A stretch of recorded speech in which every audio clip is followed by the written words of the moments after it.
କପଡ଼ାଟା ଆମେ ବନାଉଛୁ ଯେମିତିକି ମମ୍ମି ମାନେ ଯେଉଁ କଟନ୍ ଶାଢ଼ୀ ପିନ୍ଧୁଛନ୍ତି ଏ କଟନ୍ ଶାଢ଼ୀ ତିନିଟା କ୍ୟାନଭାସ୍ ବନାଇବା ପାଇଁ ଆମେ ଆମେ ଇମଲି ଖାଉଛୁ ତେନ୍ତୁଳି ତେନ୍ତୁଳି ଲାଲ କିଛି ମଞ୍ଜିଟା ଅଛି ମଞ୍ଜିଟାକୁ ଛେଚିକି ବାଟିକି ଗୋଟେ ଅଠା ରନ୍ଧା ହେଉଛି ଅଠା ରନ୍ଧା ହେଲା ପରେ ଛାତ ଉପରେ ଗୋଟେ ଲେୟାର କଟନ୍ ଶାଢ଼ୀ ଲାଗୁଛି ତାପରେ ଗମ୍ ଲାଗୁଛି 2 ଲେୟାର ଲାଗୁଛି ଗମ୍ ଲାଗୁଛି 3 ଲେୟାର ଲାଗୁଛି ଗମ୍ ଲାଗୁଛି 3 ଦିନ 4 ଦିନ ଖଣ୍ଡେ ଶୁଖିଆ ହେଉଛି ଶୁଖିଲା ପରେ ଏଇଟା ହାର୍ଡ଼ ହୋଇଯାଉଛି ହାର୍ଡ଼କୁ ଉଠିଆ ହେଉଛି ତାପରେ ଆମର ଯେଉଁ ଖଡ଼ି ମାଟି ମାନେ ଖଡ଼ି ସାଧାରଣତଃ ହ୍ୱାଇଟ୍ ଚେୟାର ମାନେ ଇନ୍ଦ୍ରଗଣକୁ କିଟ୍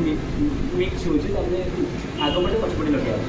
ହେଉଛି ତାପରେ ଲଗାଇଲା ପରେ ତାପରେ ପଲିସ୍ ପତ୍ରରେ ଘଷା ଆସିକି କଟା ହେଉଛି ଏଇଟା ବନ୍ଦ ହେଉଛି ପଟଟା ମାନେ କାନଭାସ୍ଟା ବନ୍ଦ ହେଉଛି କାନଭାସ୍ର ଉପରେ ଚିତ୍ର ଆଣିବ ପଟ୍ଟଚିତ୍ର ହେଉଛି ଯେମିତିକି ଆମେ ଏକ୍ଜାମ୍ପଲ୍ କଟନ୍ ଶାଢ଼ୀ କାନଭାସ୍